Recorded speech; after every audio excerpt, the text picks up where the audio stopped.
Thanks very much for being here again. So here's the call agenda. I'm going to just talk about three things. I want to talk a little bit about what vocation is and why heeding the call of vocation matters. I'm going to talk a little bit about what might be holding you back from hearing or heeding vocation's call. And then I'm going to give you three simple steps that you can take right after this call to start heeding and or hearing and heeding vocation's call and stepping into your potential and possibility as a thriving difference maker engaged in living their legacy in the second half of life, second mountain, second act. We'll get to some of that in just a minute. I will hold space at the end of each section for a little Q&A. At the end of this call, you're going to get an email with access to the recording, a free quick start guide that's going to hit all the highlights of the things that I share here today. And then also at the very end, I'll share an invitation, and it really is just an invitation to check out taking a bolder step into possibility with the concepts we're talking about here through the Live Your Legacy program, a 5-week online program to help you define the difference only you can make and start living your legacy. That begins on Monday. No hard-hitting, salesy, pitchy pitches here. Again, want only the right people and the people that are ready to take that bolder step to participate in that. But that will be just sharing a link and asking any questions that you might have about that program. So if that all sounds good, we're going to go ahead and get started. Everything good? We are good. All right. So what I want to start with in part one, and just to be clear, I don't have a big slide deck. I'm not a big slide deck person, so this is just me talking. I do have some notes in front of me. It's just an outline. I'm not reading a script, so I'm not able to always see you. But if you have questions as they come up, go ahead and put them in the chat or use the raise your hand feature, which is under reactions in your menu. Okay, so let's talk about vocation. What is vocation? How do we go about hearing vocation? What do we do when we're ready to heed the call of vocation? Vocation, I'm speaking now as a 4-time winner of the Latin Prize in high school. Vocation comes from the Latin vocare or vocatus, depending on if it's a verb or a noun, and it means the call. And so when we talk about vocation, and I'm sure you all have heard this word before, we're talking about heeding the call of our life's purpose, or mission. Here we have, I'm going to go ahead and just interrupt myself here for 1 second. We have someone coming in, and we'll wait for them to get connected. Hello, iPad. Great to have you here. We just got started. So, vocare, vocatus, vocation. It's all about heeding the call. What call? The call to your life's purpose, the call to your inner journey, the call to do the work that you're meant to do now. And so one of the questions that comes up in the books that I've read about this subject is, where does that call come from? Is it something within you that is speaking to you because it wants to speak through you? Or is it something external that is speaking to you so that it can then speak through you? For me, I think it can be a both and situation. So Parker J. Palmer has this phrase that I've borrowed to title this talk, let your life speak. It's an old Quaker maxim about heeding the call from within to live your life purpose out loud, to live in accordance with your character and your values, and to serve others by letting your life speak through you. I just work with a lot of clients who also often will talk about hearing the call from outside. Maybe it is some sort of divine, depending on your spiritual, philosophical, or religious experience, it might be some sort of divine voice speaking to you. It might be the voice of inspiration. I like to just call it the voice of vocation. Wherever it is, it's speaking from within me or from without me. But I don't think you need to get too hung up on where the voice is coming from. What's more important is, what is that voice trying to tell you? And that voice is usually speaking to you at some point in what we might call midlife, somewhere near the first end of our first half of life, the first act of our life, the first mountain of our life, and it's asking you to consider a different journey. And so I like to call vocation the work that you're meant to do now. And so that begs the question, well, what are we talking about when we're talking about work?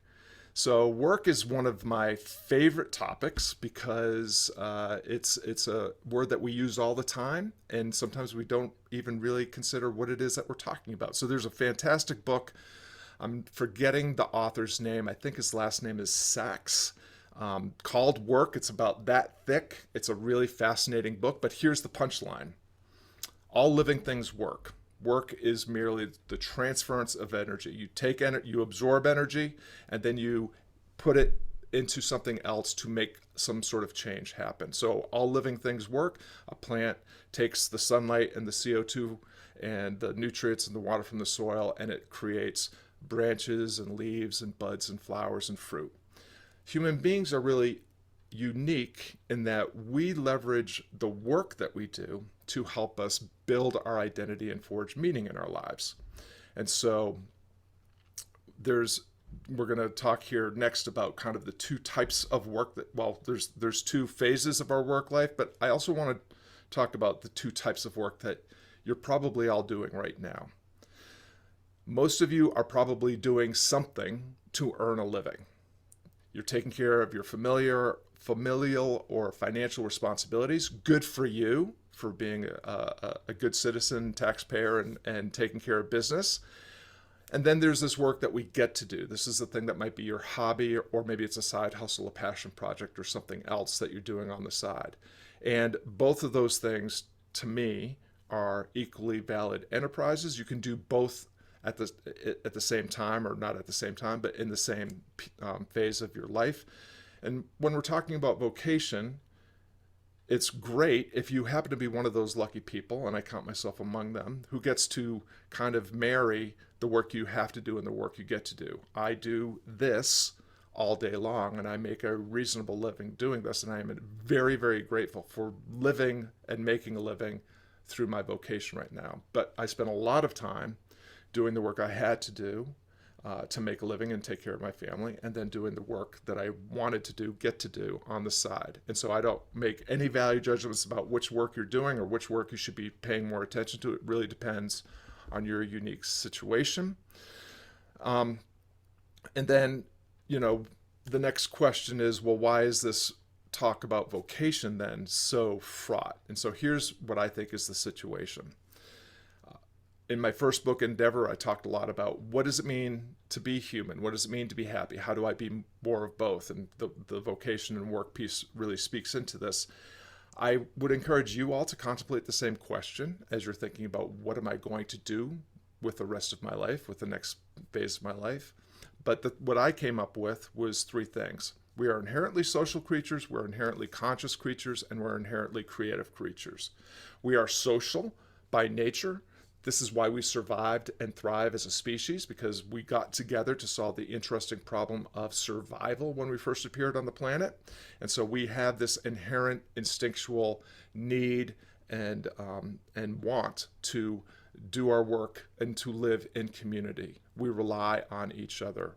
We have within us an impetus to serve and to be compassionate towards each other. We also have, it doesn't mean that we're always treating each other the way that we would want to be treated, but we have that instinct. We have that instinct to be with others. We also are conscious creatures. We're aware that we're aware.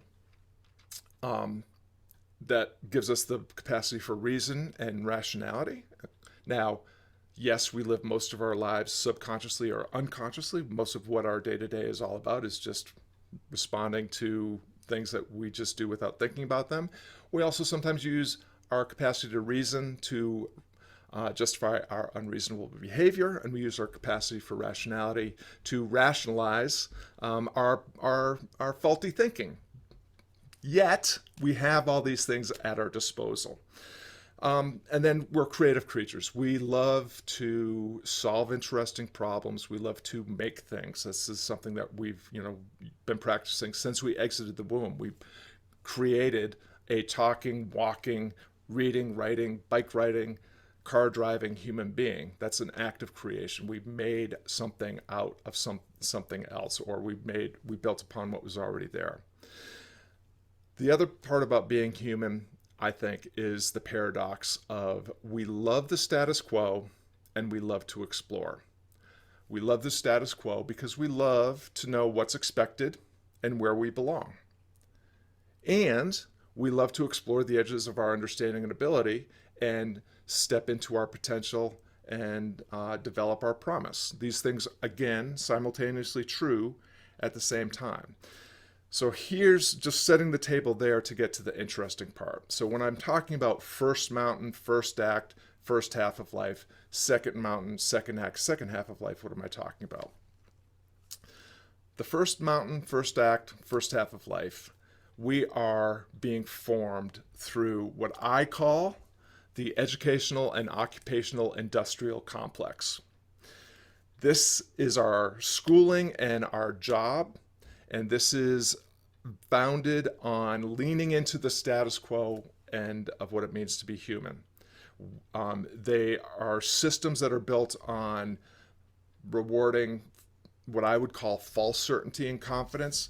And we do this initially through compulsory education that's based largely on compliance and teaching conformity.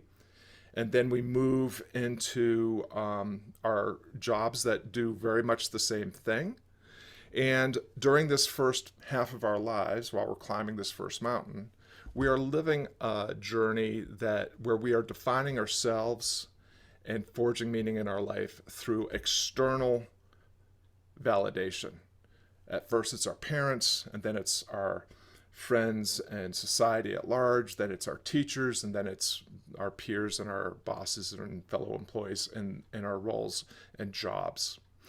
And then we are defining ourselves and forging meaning in our life largely through external things like stuff, salary, and status, how we measure up to other people. And I'm not saying that in any way is a value judgment. This is something that we have all grown up in, and you probably can recognize a little sliver at least of truth in what I'm saying. Nothing, again, I always say it's not your fault. This is the world that you grew up in. Now, at some point, some of us hear this whisper, the call of vocation. It might be a whisper at first. Maybe it happens because you've kind of fallen off the first mountain, or you've gotten as far as you can go, or you're going to be forced to retire. It can happen because of some sort of failure or fall in your life.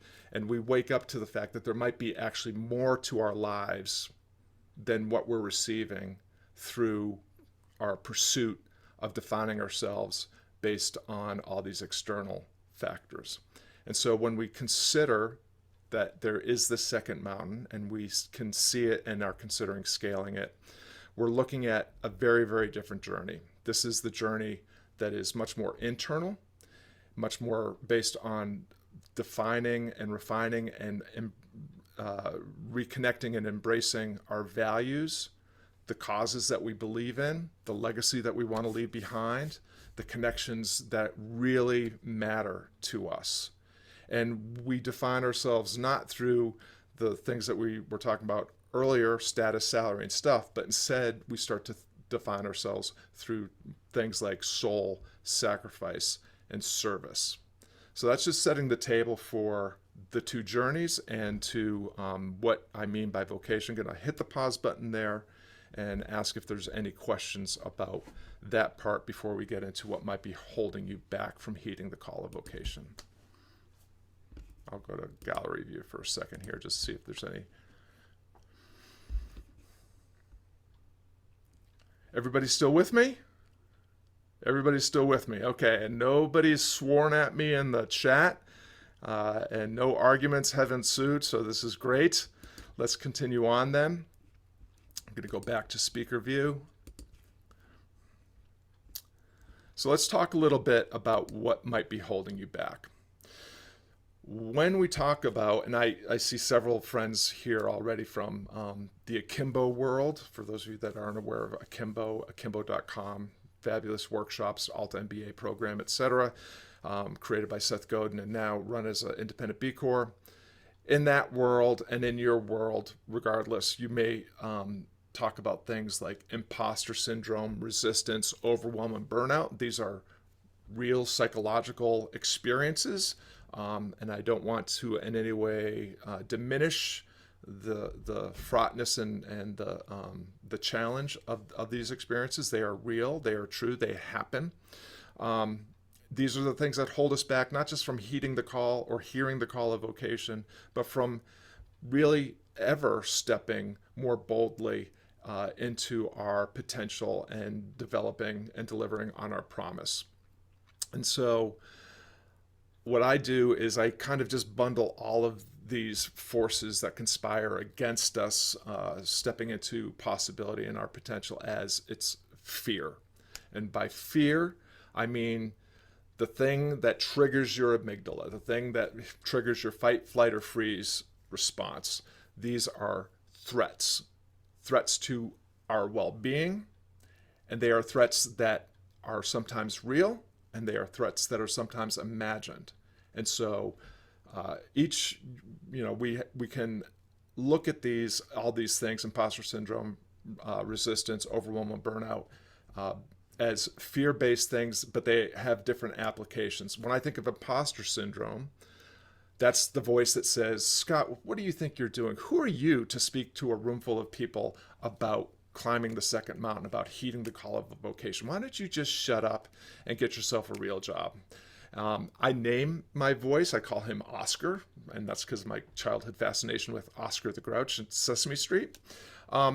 And so, Oscar and I have conversations kind of all day long where I am fighting the voice of Oscar to keep stepping into the work that I'm meant to do, the work that I want to do, and the work that I feel I'm meant to do now. That is all about trying to keep me in the status quo. Resistance is sometimes something similar, but that usually is less about validating myself against the external and really doing battle with the internal. Overwhelm is the abundance of choice in my life. I'm very privileged to be able to have lots of choices. And so when there's an abundance of choices, oftentimes we choose to do nothing.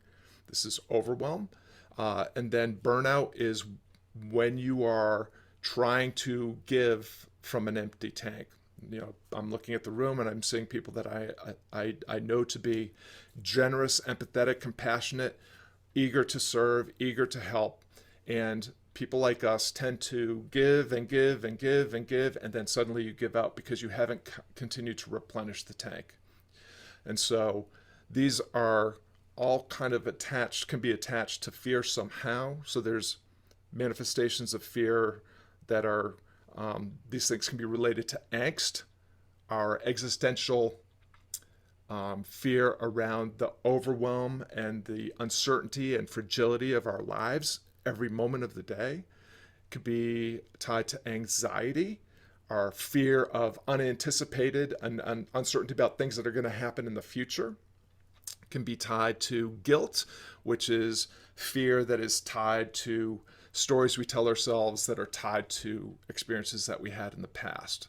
And so for me, it helps me to just bundle it all into this idea of fear. And when I think about what's really holding myself or anyone else back, it comes down to the narrative that we have internally around our worthiness, our inherent value. And so your narrative around your worthiness, I just think of it as, the stories we tell ourselves are the stories that we live.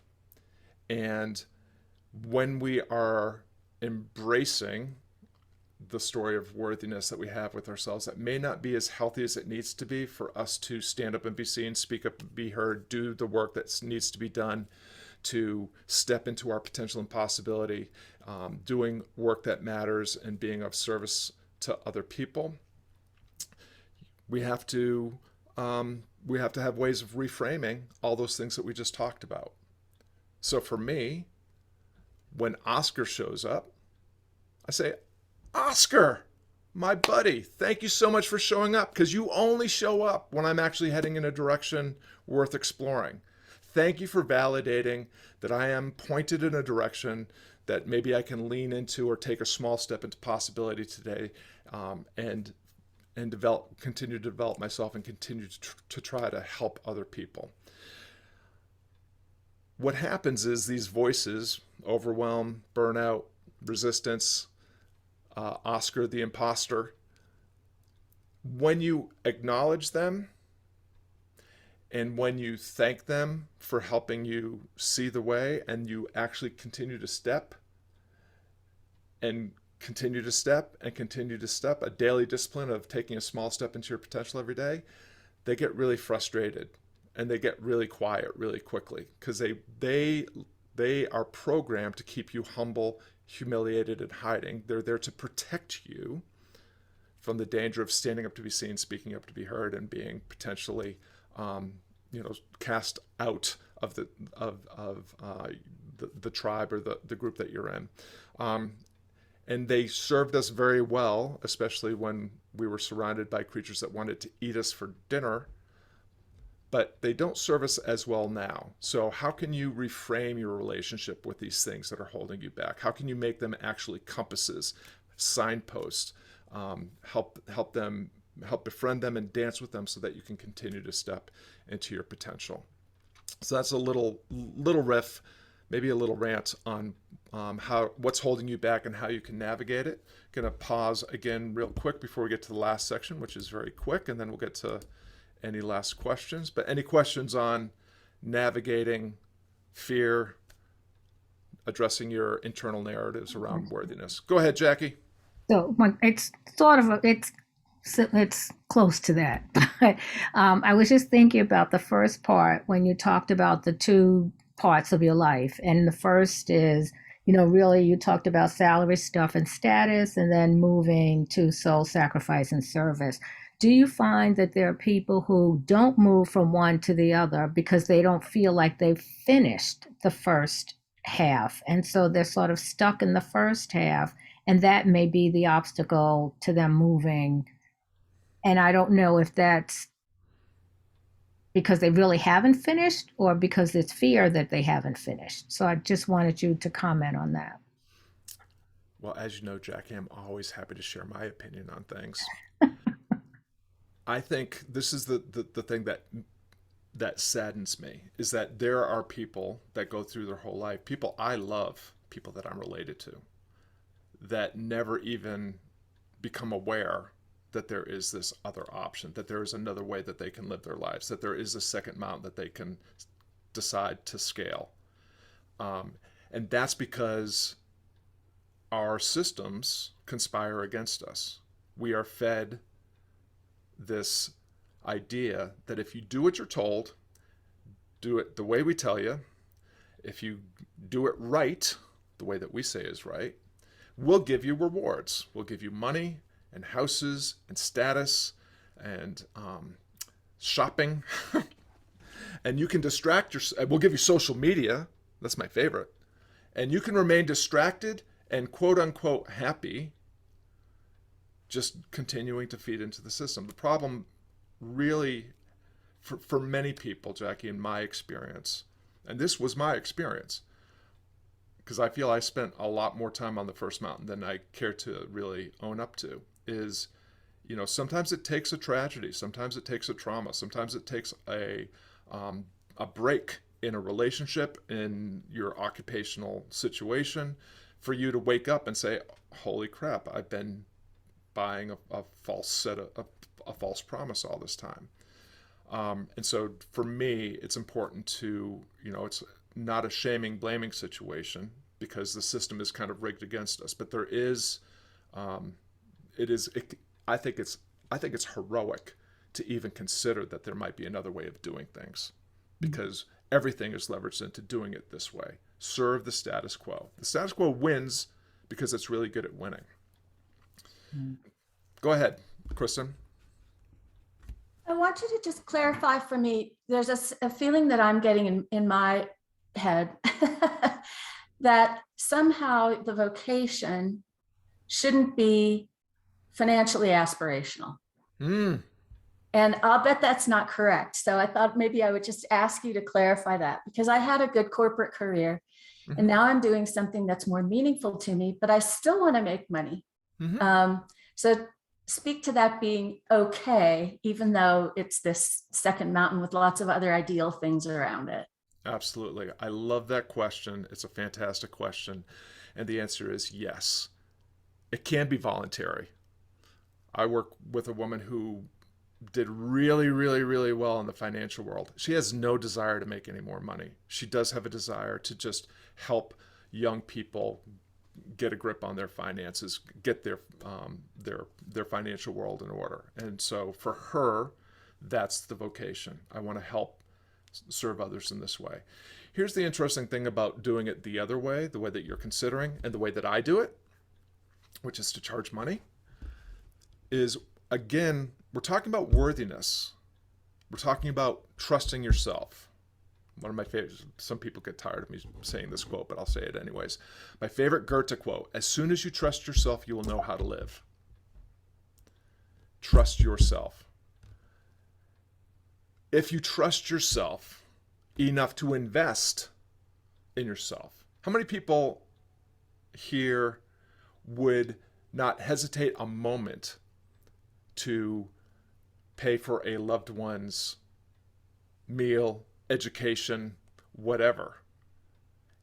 And yet, when it's time to invest in something for yourself, when you're hovering over the buy now button, you go, I can't do that. I don't buy things for myself. I buy things, I invest in other people. I don't invest in myself. That would be selfish.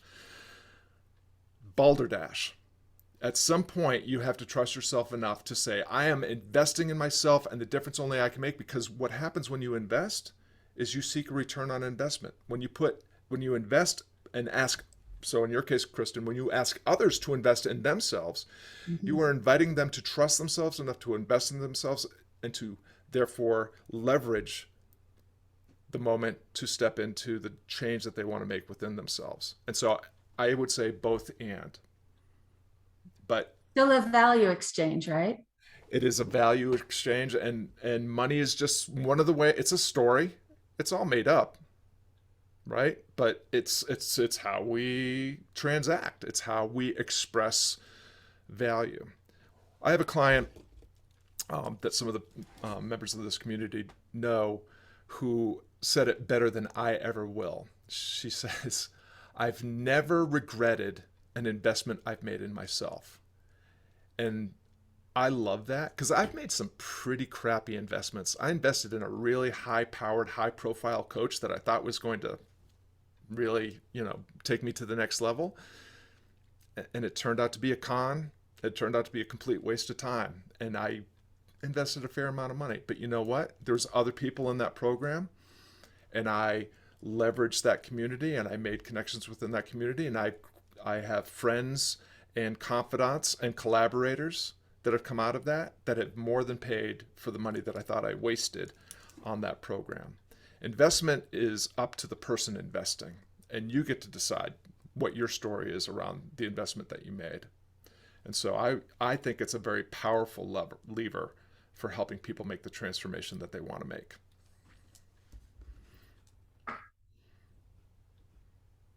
Any other questions on this piece?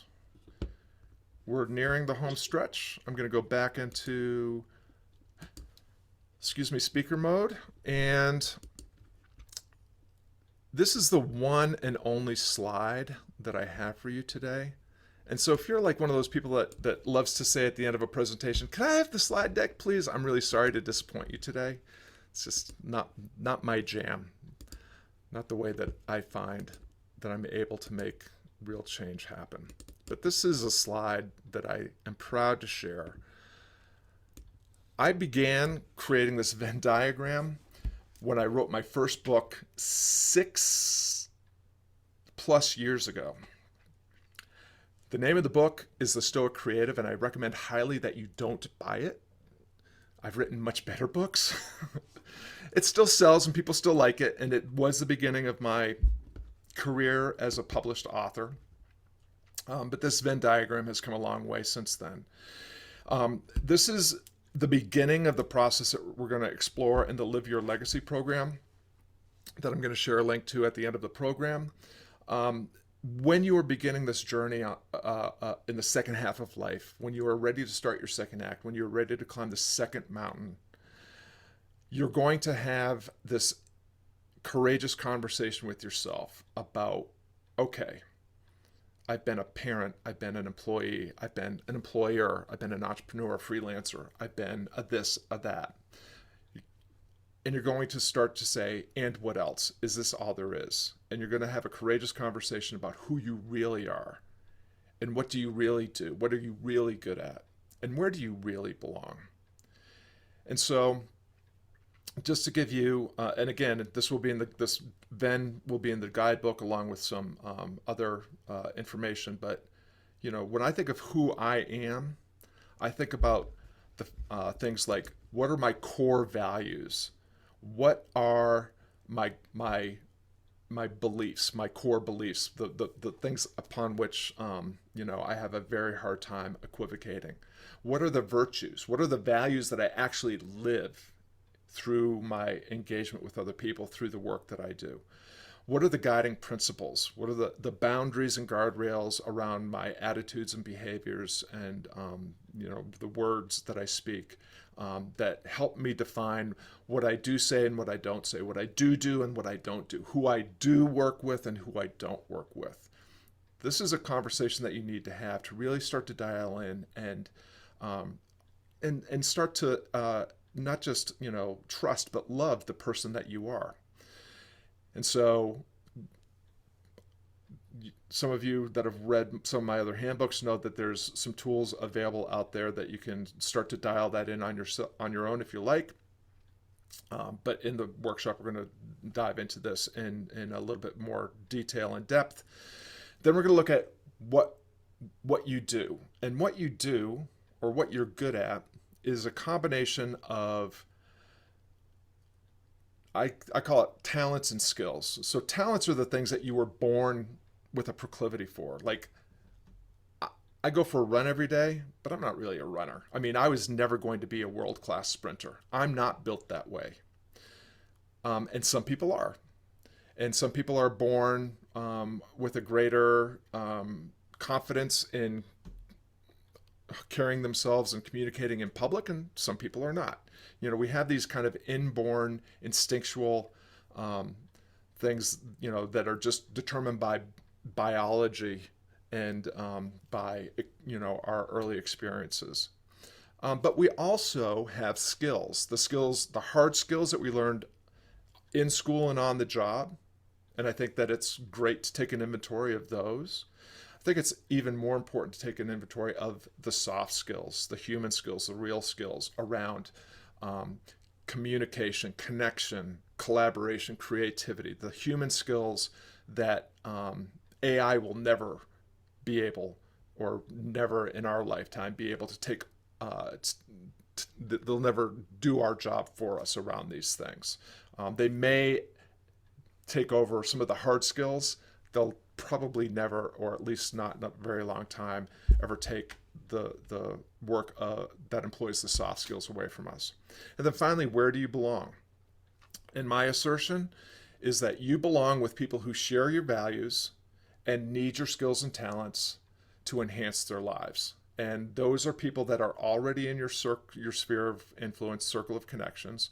And some of those people are going to hit the center of that Venn diagram. And so when you think about who you really are, what you're really good at, and where you really belong, you will begin to be able to dial in this thing that I call the difference only you can make. Now, if you're an author, you might say, well, there's a lot of other authors out there. Why would I? That's not the difference only I can make. But yes, only you can write your book. Only you can create your keynote. Only you can create your online program. Only you can create your coaching program or mentoring program or whatever it is. And so that is what we're talking about, or at least what I'm talking about when I talk about the difference only you can make. And this is what vocation is calling you to do. It may be calling you to do this while you continue to earn a living doing the work that you have to do, but you can also do this other work as well. And I'm not in any way, shape, or form encouraging people to ditch their crappy day job and try to go all in on their passion. I think that's a very dangerous thing to do. Just a quick story on that. When I became a musician, I had some savings and I had permission from my wife, and I said I want to try this for a year. And if I don't make it, if I don't make enough every day, every night to do it the next day, I'll stop doing it. I'll go back to teaching, which is what I left to become a musician. Well, it turns out that I made enough every night, mostly just enough, to do it again the next day, and I did that every day for almost 30 years.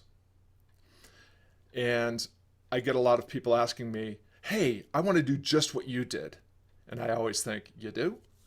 You want to scrape by day to day and spend time on the road living, sleeping in rest stops on top of your equipment in a hatchback or a van, maybe with a bunch of smelly dudes? I don't know. That doesn't sound like a dream to me." For me, it was the only thing I could do. I tried to quit being a musician many times in my life, and whenever I quit, I was always back on it in just a week or two. That was At that time, that was the vocation that I was meant to live, and I lived it until I no longer found that sense of fulfillment and flourishing from it. I don't advocate that you turn your passion into your job. One of the things about being a musician is you spend very little time playing music. You spend a lot of time booking gigs, traveling to gigs, trying to shake down the venue owner for your money, and doing it all again the next day. This thing that I'm talking about is something that you can do alongside the life that you're already living. So that is really the end of the 3 parts. Happy to answer any follow-up questions on that last part, and then I'll just share the details to how you can access the guidebook and take a look at the program. Any questions?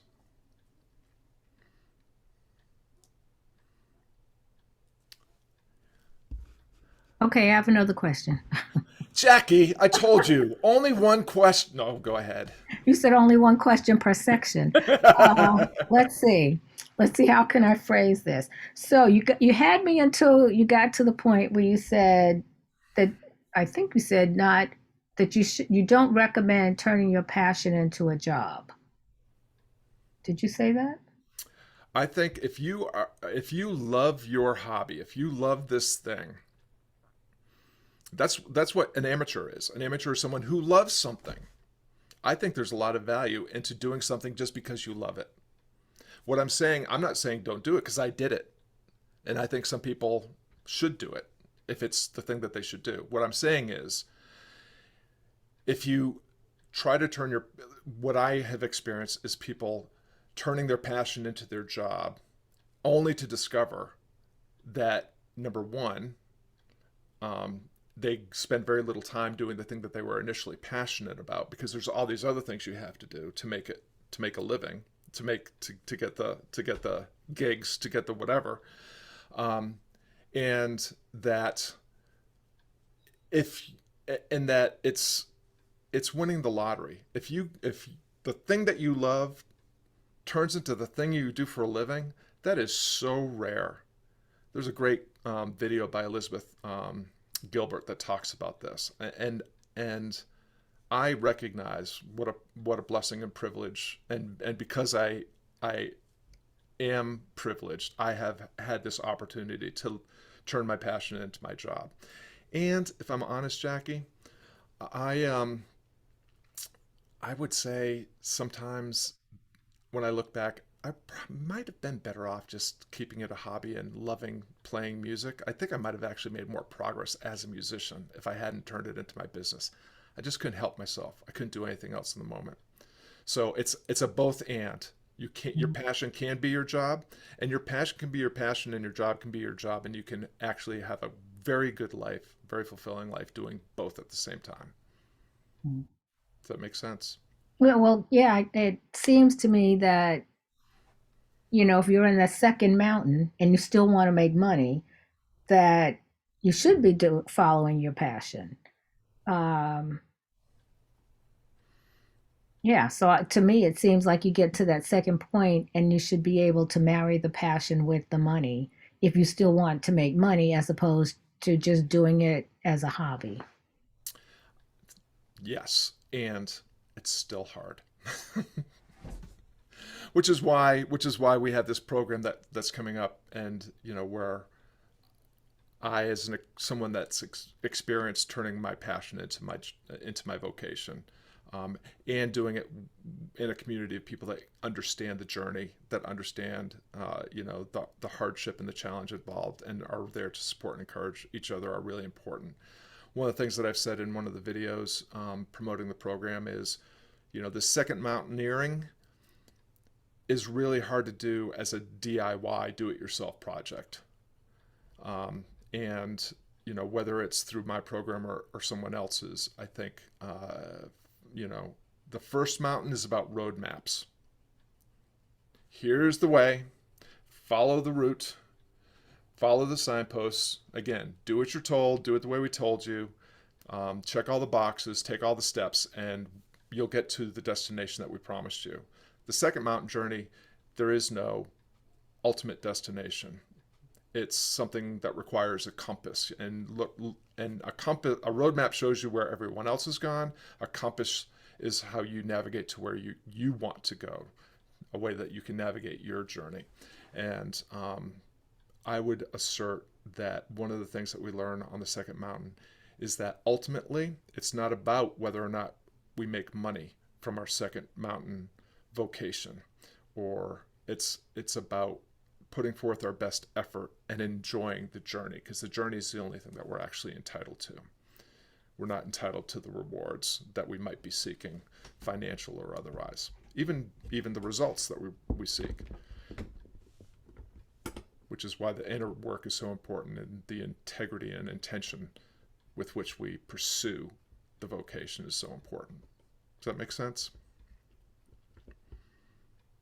Does it make sense to you, Jackie? Jackie's like, I want my money. I want to do what I love, and I want to get paid. I gotcha. I want it all. I understand, and I can't promise you any of that. Go see Tony Robbins. He'll give you that. Oh, no, no, no, no, no. Not my guy. Not my guy either. God love him. I mean, but no. There's no swords coming out in any of my presentations, and I'm not going to yell at you or make you jump up and down and dance and all that stuff. Any final questions before I just share a couple of links so that you can get your guide and check out the program? So let me just iPad. You're at the bottom of my screen. We can't hear you. You're muted.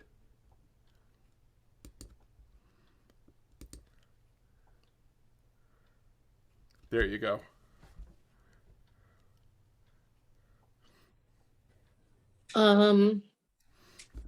What if the first half of your life was predetermined, specifically health related, and now you're in a position to start over and would like to make it meaningful? What is your name appears as iPad? What is your name? Oh, Catherine McCarty. Okay, Catherine. Great to have you here. It's a fantastic question, and I'm gonna give an answer that might sound smart alecky, but it's not. This is what I truly believe.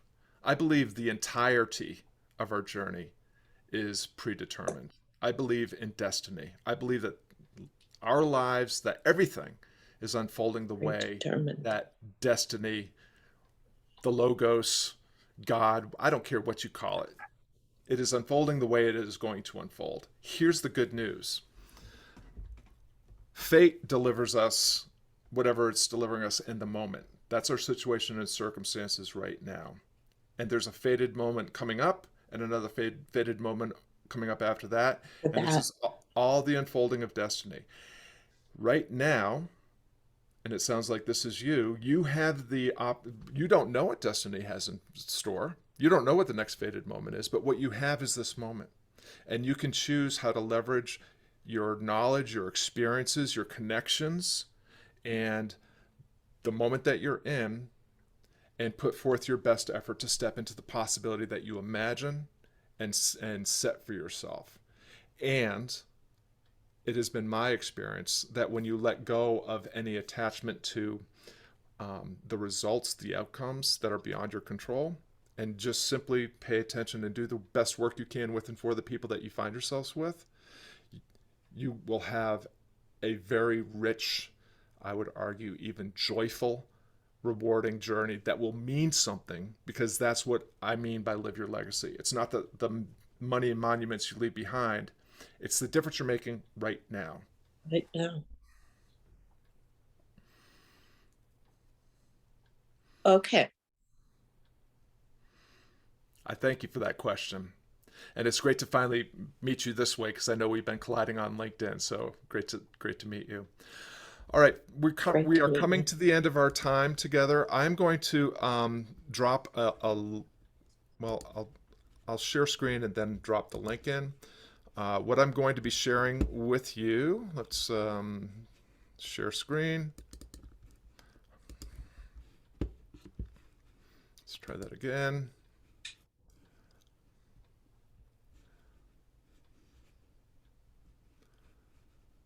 Oops. Here we go. So this is the page for the offer for the Live Your Legacy program. Again, 12 weeks. I'm sorry, not 12 weeks, a 5-week program that combines pre-recorded modules, do it at your own pace, live calls where you can either send in your questions or jump on the call to ask your questions, get group coaching, feedback, get your questions answered, and you can access this by clicking the link that I'm dropping into the chat right here. It is, I put a lot of time and attention into sharing as much as I possibly can about all the things that are available. This is a program that, just if I were to base it on the five live calls, some of you have been in my group coaching programs, and you know that it's basically $300 a call. So it would be like a $1,500 program just to get the group coaching. The entire program is priced at $297. So you're getting the benefit of all of the learning, do it yourself, travel your own journey, and the group coaching and Q&A sessions as part of this. And this journey begins on Monday. Is that the 14th, I believe? Cart's going to close sometime Sunday. We have a welcome call on Sunday at 4. I know that interferes with this silly little concert that has a football game on the other side of it coming up on Sunday. But that's not the centerpiece of my life right now. And if that is interesting to you, I invite you to check it out. It's enrolling now. We would love to have you join the cohort that's going to go on this journey together. If not, as soon as this call finishes processing, I'm going to put the replay link in an email along with a download link to the guidebook, and you are welcome to use this and the guidebook to take your next steps.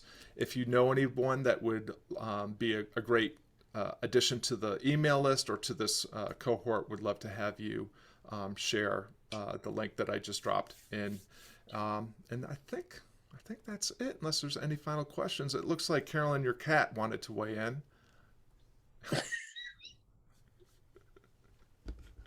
That's normally the case, yes. Yes, I have to lock mine out because they get very jealous when I'm talking to people other than them. They claw at me and say, "What are you doing? I'm right here." Any final questions before we hop off? No, this was great, Scott. Nice meeting you. Very nice to meet you all. I wish you Very all the very nice to meet best. you. Did you do one of your famous drawings about the call, Cato? I want to see that. Will you send me a copy? Or if you post it on social media, let me tag me in. I would love that. delightful to spend all this time. I love talking, obviously, but I also love meeting like-minded fellow travelers. So however you proceed, I wish you all the very, very best, and enjoy the rest of your Wednesday. Bye, Thank you, everybody. and you. And you.